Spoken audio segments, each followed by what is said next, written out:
Salut, soyez la bienvenue sur ma chaîne. J'espère que vous allez bien. Aujourd'hui, dans cette vidéo, je vais montrer comment retirer le privacy code sur ce téléphone Itel. La marque c'est la Itel et le modèle c'est la A33. Donc comme vous voyez, il est conçu sur, c'est-à-dire son processeur en fait il a pour type de processeur le Spectrum quoi. Donc là, je ne vais pas utiliser Miraclebox parce que la version que j'ai, qui est la 2.82, ne me permet pas, n'a pas son boot en fait. C'est-à-dire, le programme n'a pas le numéro de son processeur, ce qui fait que nous allons opter plutôt pour une autre méthode quoi. Donc, comme vous voyez ici, nous allons utiliser l'outil Research Download que je rappelle ici là est euh, le programme qui permet de d'installer le micro logiciel des téléphones conçus sur le SPD. Bon, là, j'ai gagné en temps et j'ai chargé directement son système d'exploitation que je rappelle ici est en point pack. Je vais donc aller dans Settings et puis je vais aller dans Backup, désélectionner les trois éléments que vous voyez. Ensuite, je vais cliquer sur cette touche-ci là, qui est ici la touche pour lancer la procédure d'installation. Là, je vais confirmer sur ce message.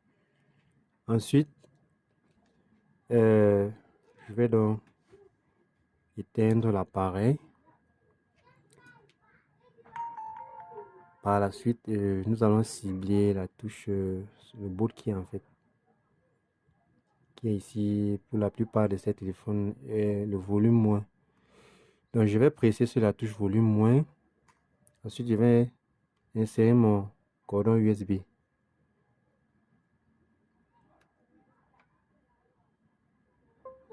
Là, nous avons un bruit qui retentit. Bon, là, ça ne prend pas. Ça veut dire le boot qui en fait n'est pas la touche volume moins. Mais nous allons essayer avec la touche volume plus. Et ensuite, et en ce qui concerne le boot key, généralement, il faudrait toujours commencer par la touche volume moins, puisque la plupart des téléphones ont pour boot key la touche volume moins. Donc là, je vais presser sur la touche volume plus, et ensuite je vais insérer mon cordon. Et là, nous allons voir un chargement euh, qui, qui va progresser au niveau de l'outil. Nous allons juste patienter le temps que ceci est en train de s'installer autant pour moi. Et vous verrez depuis l'interface du programme, nous avons ici là les différents éléments, les applications système qui constituent son micro logiciel. Et en passant, il y a cette partie du système, c'est-à-dire de la ROM nommée système, qui est un peu plus volumineux, ce qui fait que ça prend un peu plus de temps pour l'écriture. Donc nous allons juste patienter le temps que le programme puisse terminer avec ces différents éléments qui sont en cours d'installation. Et là, j'ai ce message d'erreur pendant l'écriture de la partie système du micro logiciel. Donc, ce qu'il va faire, c'est déconnecter, retirer le cordon. Je vais déconnecter la batterie. Je vais la reconnecter. Ensuite, je vais relancer euh, l'installation. Mais avant de le faire, je vais aller dans les différents éléments qui sont censés être installés, décocher la partie nommée système. Ensuite, je vais valider, c'est-à-dire je voudrais écrire toutes les... je voudrais réinstaller toute la ROM, exclure la partie système. Donc là, je vais cliquer sur oui, volume plus, ensuite connecter mon cordon. Là, nous allons se patienter pendant que le programme, le système d'exploitation est en train d'être installé. Je rappelle ici là qu'elle va prendre un peu moins de temps puisque j'ai ignoré la partie la plus volumineuse. Et je pense même que le problème, s'il doit avoir un problème, ce n'est qu'au niveau, ça ne peut pas être au niveau du système. Parce que la sécurité dont il est question ici là doit sûrement être sauvegardée dans d'autres parties de la ROM quoi. Et faites également gaffe pendant l'installation d'avoir un appareil qui pourra avoir assez d'autonomie. Ceci pour éviter que pendant cette installation, vous puissiez être interrompu. En fait, que ce soit, vous puissiez être interrompu, quoi. Parce que là, si c'est le cas, il y a de fortes chances que l'appareil soit briqué. Oui. Donc là, le fait déjà de réinstaller la ROM, là, ça permet déjà qu'un certain nombre d'éléments soient réparés. Donc là, si l'utilisateur avec un autre problème en dehors de, de, de ce code, de ce privacy code, je crois que l'installation pourra résoudre le problème. J'ai ici les programmes, ça n'évolue plus, mais ça reste patienter. J'ai également le même message d'erreur. Et ça plante pendant l'installation du vendor. Donc là, je vais arrêter, aller encore dans la configuration et puis je vais décocher vendor. Je crois qu'il est quelque part là. Il est là, je vais le décocher. Ensuite, je vais confirmer la configuration. Comme d'hab, je déconnecte la batterie du téléphone, je la reconnecte. Ensuite, j'insère mon cordon en pressant sur la touche volume moins qui est ici, le boot key. Volume plus autant pour moi. Là, nous allons déposer le téléphone dans un endroit assez calme. Et nous allons observer le chargement progressif. Et puis ici, ça permet comme ceci comme je le disais, l'installation de la ROM de rectifier tout problème qui sera d'ordre dit logiciel. Oui, donc c'est cet avantage qu'il y a parfois quand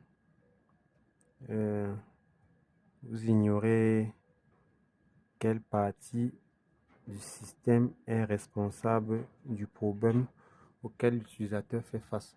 Donc là, nous avons le message PA2SED qui est, je crois, ça veut dire la procédure s'est déroulée avec succès. Donc, à la fin, donc, je vais déconnecter ma batterie et je vais la reconnecter. Puis je vais démarrer l'appareil. Si après tout ceci là, Nous avons toujours le privacy code actif.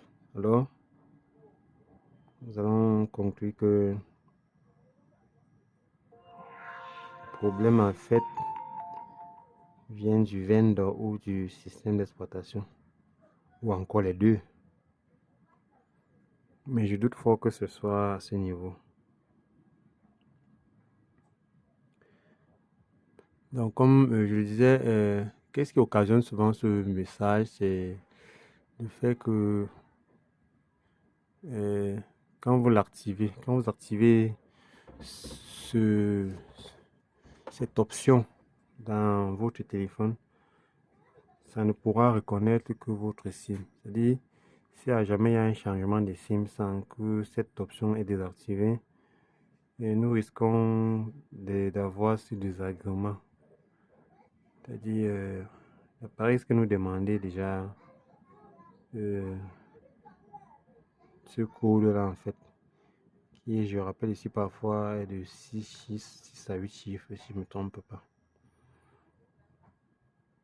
Comme c'est le cas pour cet appareil, l'utilisateur s'est trouvé, a trouvé, s'est- s'est- s'est retrouvé avec son téléphone réinitialisé, peut-être pendant qu'il se déplaçait, puisque le téléphone était sûrement dans la poche. Et il y a eu il y a eu manipulation involontaire qui a sûrement occasionné la réinitialisation de l'appareil. Donc là, nous avons ici le menu démarrer. Je ne sais pas si j'abuse un peu le langage, mais un truc de ce genre. Donc là, nous allons commencer notre configuration. Je vais l'ignorer. Je rappelle ici que il y a cette partie de la ROM nommée persiste qui est responsable, qui est ici responsable du verrouillage du compte Google en fait. C'est-à-dire, si vous avez un appareil comme celui-ci, qu'il faut peut-être bypasser quoi, vous pourrez flasher là, cette partie-ci là, il est là. Vous pouvez décocher tout et flasher juste cette partition. Donc là, vous désélectionnez tout et vous le sélectionnez. En flashant cette partie, vous désactivez le compte Google en fait dans l'appareil. Ça, c'est l'une des méthodes aussi pour gérer le bypass sur ce modèle. Et pour d'autres appareils identiques à celui-ci, je parle surtout des appareils conçus avec le même type de processeur, quoi. Donc, comme vous voyez, là, je crois que le problème a été résolu. Je vais essayer de vérifier si l'email est encore là. Oui. Donc, c'est à peu près comme ça qu'il faut gérer ce cas. J'espère que la vidéo va vous intéresser. Merci de m'avoir suivi et à la prochaine pour la suite.